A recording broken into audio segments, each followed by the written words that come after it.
5 jogos no Paulista, uma vitória, 10 gols sofridos, pior defesa da competição, e o São Paulo está muito perto, mesmo número de pontos ali da zona de rebaixamento.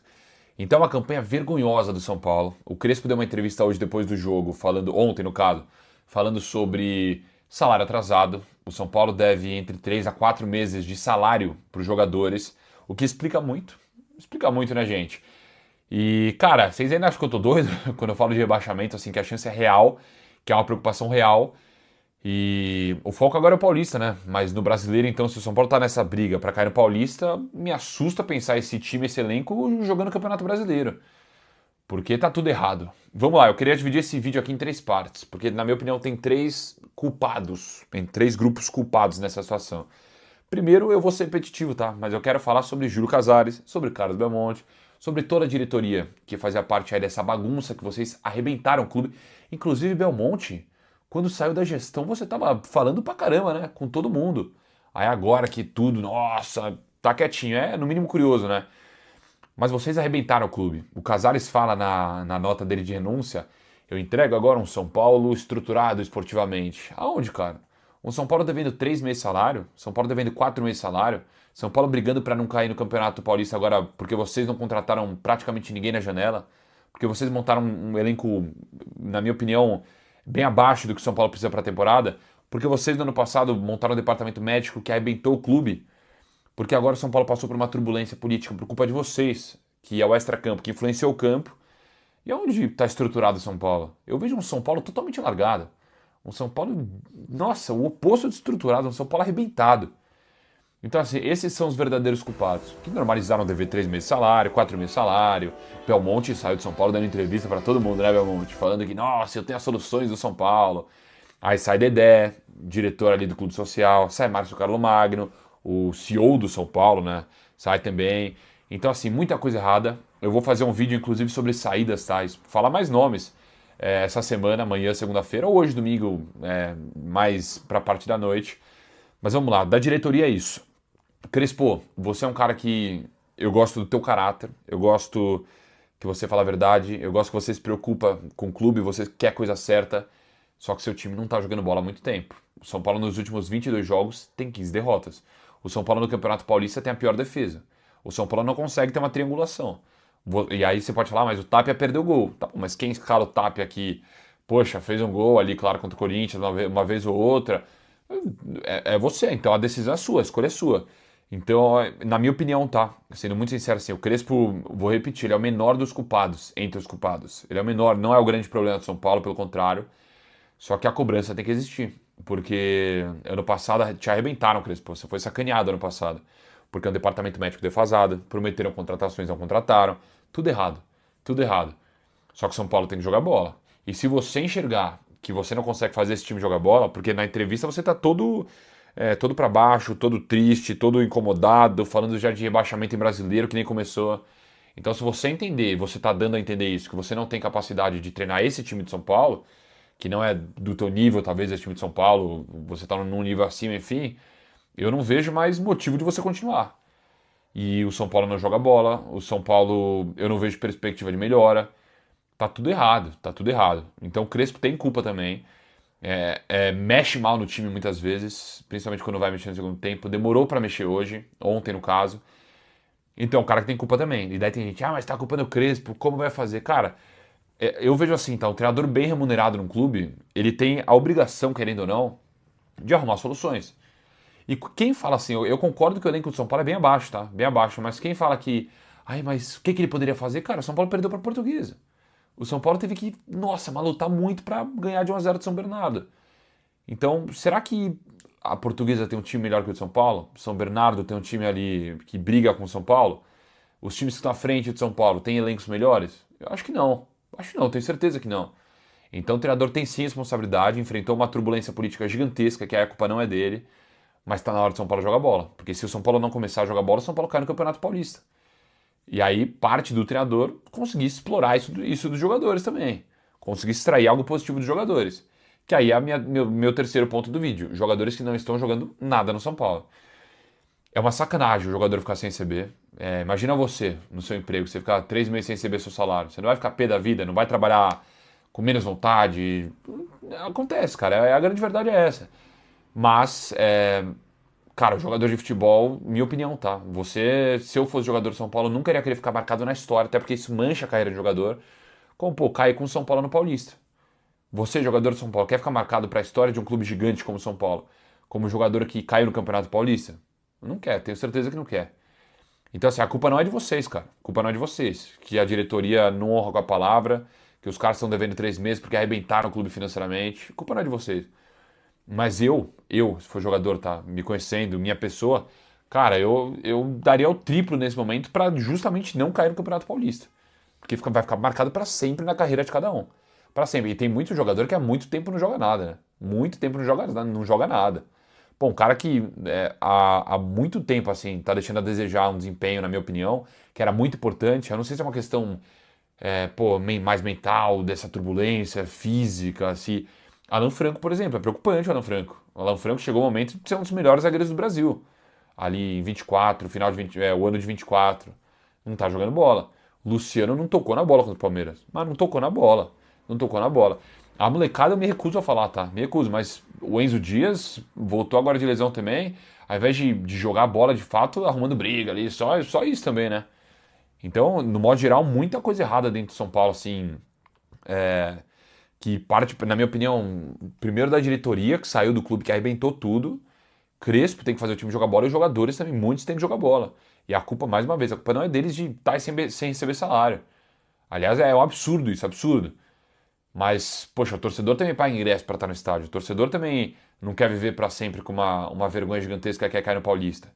Na minha opinião, fica esse lado também aí para todo mundo, fechou? Tamo junto, galera. Um tema que é o salário, né, para a gente entender o que aconteceu com o Júlio Casares, né? Cara, eu honestamente fiquei surpreso com tudo isso, sabe? Bem surpreso, porque é um volume, né, de coisas muito grande, né? A gente põe então na tela aí, JP, para a gente ver aqui o salário do Júlio Casares, né? Olha lá, Júlio Carlos, a pergunta é essa para você votar na nossa enquete. Deixa eu ver como é que está a enquete aqui. Tem 70% de aceitação, né? Quase 300 votos, 70% sim, 30% não. Eu votei sim também, acho que vocês dois vão votar sim, imagino que sim. Né? O Júlio Casares recebia R$ 27.505,32, tá bom? O salário correspondeu a 19,3% de toda a movimentação na conta do ex-presidente, agora ex-presidente, Júlio Casares, R$ 617 mil. Depósito em dinheiro na conta, primeiro de 23 a 5 de 25, 1,5 milhão de reais. 12 depósitos em um único dia e operações de até R$ 49 mil. Essas operações até R$ 49 mil é para não chamar a atenção do COAF, né? O COAF é o órgão que fiscaliza isso, fica de olho nessas questões de movimentações financeiras para inibir outras questões, né? Crime organizado, enfim, né? Movimentações em dinheiro, cara. Pensa você que está vendo a gente, na sua vida comum. Há quanto tempo você não vê R$ 500 assim, acima em nota? Pensa você, a gente usa Pix, a gente usa cartão, a gente usa débito, a gente usa um monte de coisa, né? E não usa mais dinheiro vivo para nada, cara. Eu não vejo uma nota de 100 há muito tempo. O PVC tem muitas, talvez ele veja um pouco mais. Eu e o Gabriel Sato estamos em outra linhagem, né? A gente vê lá o dinheiro, é Pix e tal, não sei o quê, faz o pagamento e cartão. Então, as movimentações atípicas estão aí na tela para você, ó, um de 23 a 3 de 24, R$ 1.100.000, 3 de 24, março de 20, a outubro de 24, 600 mil, e 10 outubro de 24 a 5 de 2025, maio de 25, mais R$ 415 mil. Cara, o presidente Júlio Casares vai ter, né, num país com as prerrogativas que temos democráticas de se defender completamente, né, de tentar explicar essa movimentação, que ela não é normal, Por que que ela não é normal? Porque eu já expliquei aqui, a gente não usa mais esse tipo de situação, depósito em dinheiro, essas coisas, né? A respeito do salário, o PVC, a gente discutiu muito isso lá atrás, né? Você lembra? Quando a gente tinha Juvenal, Mustafa, Eurico, né? Era outro momento. Gabriel Sá não estava nem nascido ainda, acho que os pais dele não eram casados.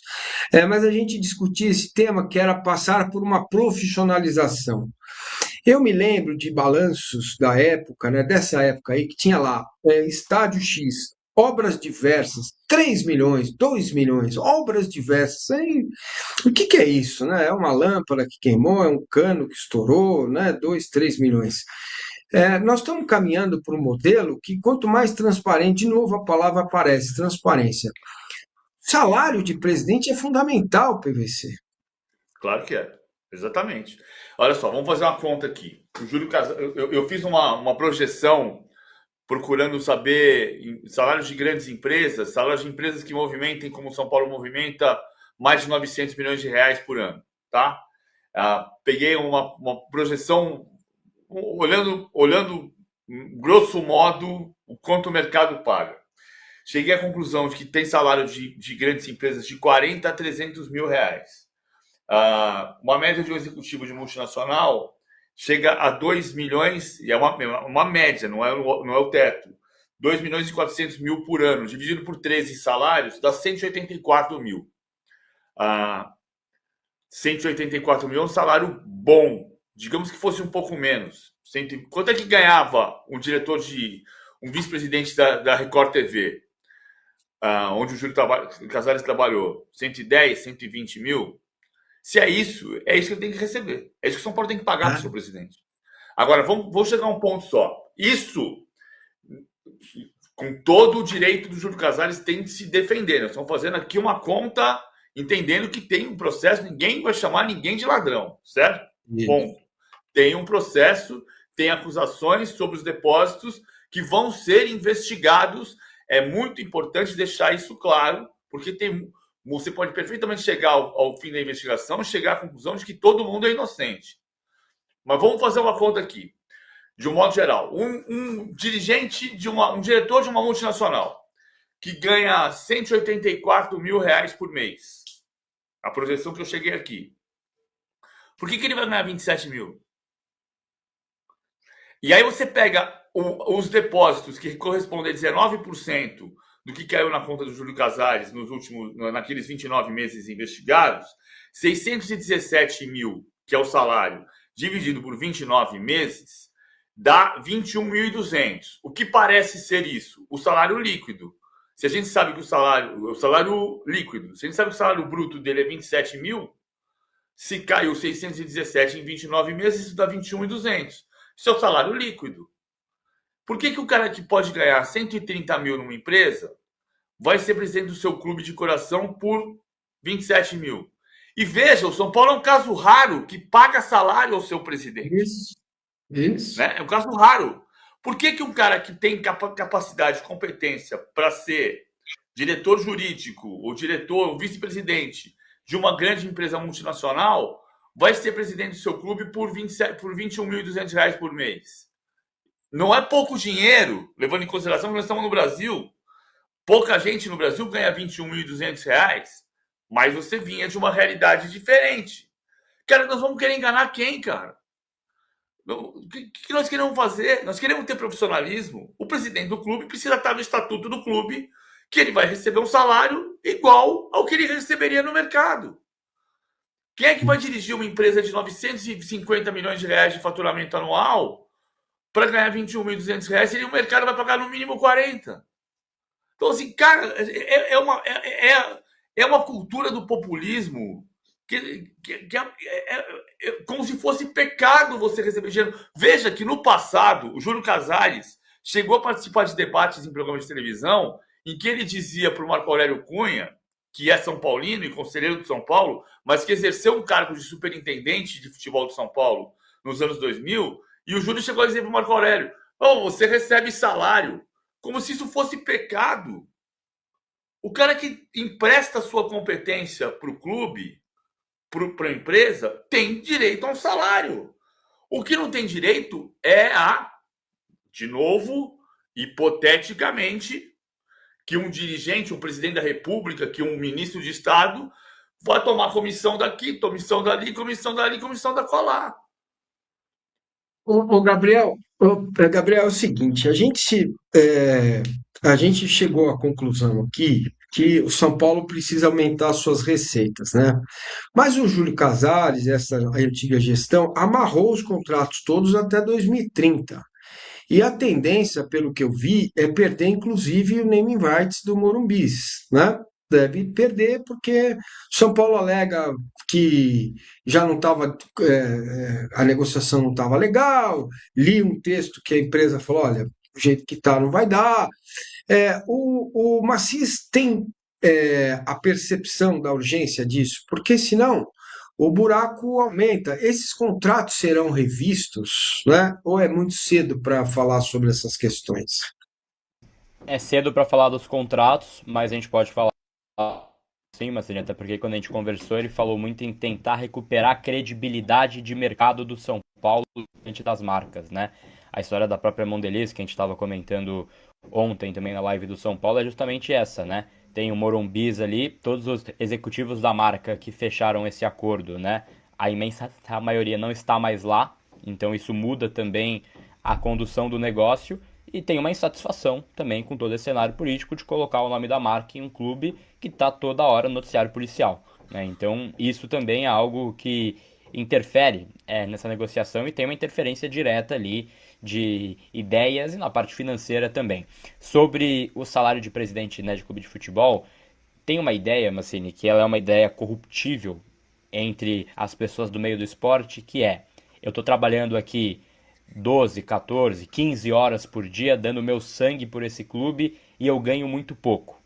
E aí daí que surge talvez um pensamento de preciso tirar em outro lugar, não fazendo qualquer insinuação, mas existe um pouco desse pensamento corruptível dentro do futebol.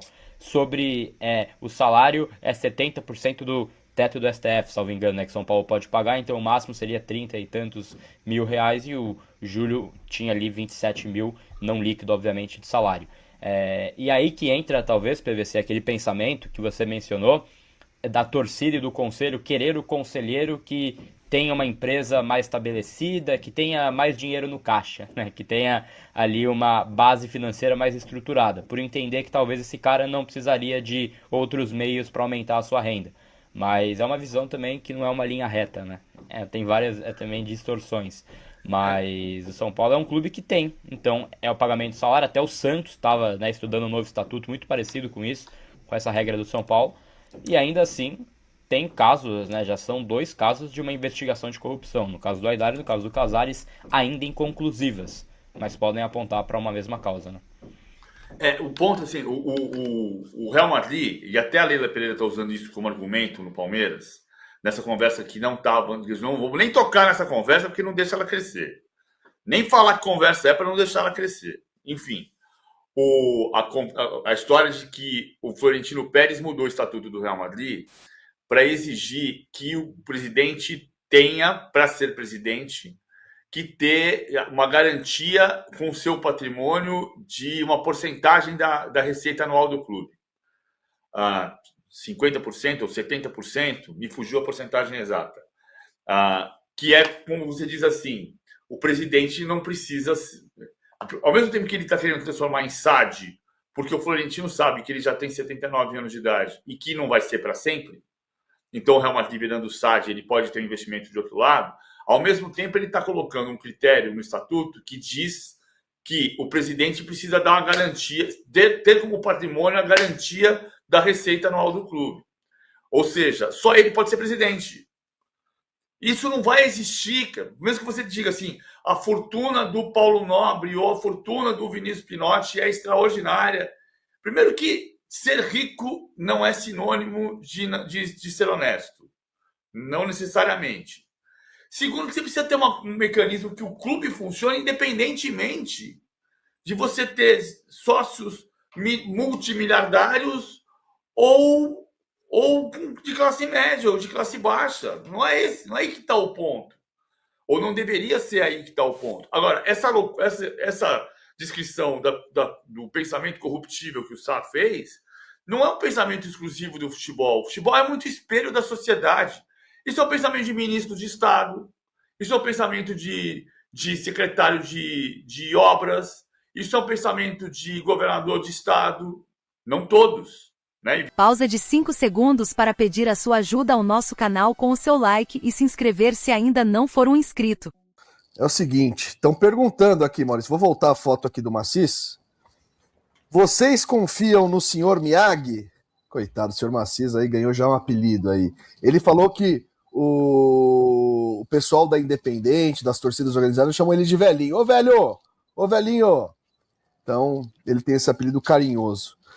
Essa é uma pergunta até, Maurício, que o Arnaldo me fez sobre o que eu achei, a minha impressão do presidente Macis. Vou tirar aqui rapidinho para ficarmos nós no quadro aqui. Eu falei, olha, ele pareceu uma pessoa ciente do desafio, falou que não dorme, falou que cancelou uma viagem particular que tinha combinado com a sua esposa para o mês de março, porque imagina, ele tinha uma vida antes desse processo todo, e agora, na última semana, ele foi colocado no olho do furacão, e todo mundo olha para ele, imagina? Todo mundo olha para ele como se fosse o mestre dos magos, o oráculo ali, né? A pessoa que deveria ter todas as respostas, todas as soluções. Ele se diz ciente do desafio que tem, por isso que não quer se envolver em questões políticas. Então, ele me parece uma pessoa que bem intencionada, uma pessoa low profile, que falou, não vou em programa de TV, não quero aparecer, não quero ficar dando entrevista exclusiva. Falou que já recebeu inúmeros convites e recusou a maioria deles. Disse ele também que não vai aceitar convites, ele prefere muito mais esse contato olho no olho, né, bate-papo com a imprensa, do que propriamente em entrevistas, estúdios, etc. E o Arnaldo perguntou, né, no nosso grupo lá, gostou, não gostou, deu para o gasto ou foi um lixo? Eu falei que deu para o gasto. Olha, só de não querer roubar o tricolor, eu já acho que está ótimo, Maurício. E você confia no senhor Miyagi, o senhor Ari Macis? O senhor Miyagi, no Karate Kid, um grande sábio, né? De fato, alguém que dava conselhos precisos, né? Olha, 80 anos de idade, você não pode julgar uma pessoa pela idade, né? Existem jovens que têm a cabeça da Idade Média e também sexagenários, octogenários, que têm um frescor de ideias. O importante é a vitalidade para você tocar o dia a dia de um clube com tantas demandas. E parece, pelo que a gente está vendo aí, que o senhor Harry Macis tem a vitalidade. Eu vejo para ele como um tremendo de um privilégio. Você, com 80 anos, ter uma missão de comandar o São Paulo, de trazer uma contribuição para o São Paulo, que pode ser histórica, né? E acho que ele está aí deixando algumas coisas de lado, porque ele está ciente do tamanho do desafio e quão é importante ele fazer uma transição para a próxima eleição num ano tão difícil como esse que a gente vai enfrentar. O discurso, como eu falei, acho que está certo, ele está trocando as pessoas e acho que ainda há o que fazer em termos de troca, né? É preciso o São Paulo virar essa página e está chamando gente boa, como eu falei aqui, tem que fazer esse diagnóstico, está prometendo transparência. O fato de ele dizer, não vou participar de programas exclusivos, prefiro essas conversas com todos, né? Chamando a todos de uma maneira democrática. A gente lembra como foi o Júlio Casares, né? O Júlio Casares não nos deu uma entrevista, o Júlio Casares não foi num programa Tricolaço, a gente fez aí, estamos chegando a quase o Tricolaços número 130, né? Então, ele tinha ali as suas preferências e era muito pouco afeito a entrevistas onde seria confrontado, né? O confronto de ideias nunca foi algo muito agradável para o Júlio Casares. Olha que com a oratória ele sempre foi muito bom, né? Mas foi se fechando até que ele parou de dar entrevista até para aqueles veículos de jornalistas com os quais ele tinha maior afinidade. Bem, Então, eu acho uma coisa positiva, né? Você ter aí uma universalidade de veículos, falar para todos, assim, de cara limpa. Então, na questão repito, questão da idade, não é problema nenhum. O importante é a vitalidade e o frescor de ideias. E você falou, poxa, um presidente que seja honesto, né? Nossa regra está baixa. A gente tem um empresário absolutamente bem-sucedido, né? Não é alguém que vai, por conta disso, querer aparecer o tempo todo, querer estar na mídia, usar o São Paulo Futebol Clube como um trampolim para a sua imagem pública, e como um trampolim para seus desejos como empresário, como político, talvez. Não vai querer usar o São Paulo também como uma vitrine e um trampolim de melhora de vida de seus familiares. Pelo contrário, é alguém já realizado, com a vida feita, que de repente tem o privilégio de, com 80 anos de idade, poder deixar sua marca para sempre, historicamente, no São Paulo Futebol Clube. É disso que a gente precisa: honestidade, discrição e trabalho, sobretudo trabalho bem feito, né, para diagnosticar, para enxugar a máquina do São Paulo e colocar esse clube nos eixos. Ale, um clube que tem uma dívida de 980 milhões de reais, mas que tem uma arrecadação que beira aí os 800 e poucos milhões de reais, para gente competente, em poucos anos, coloca essa casa em ordem.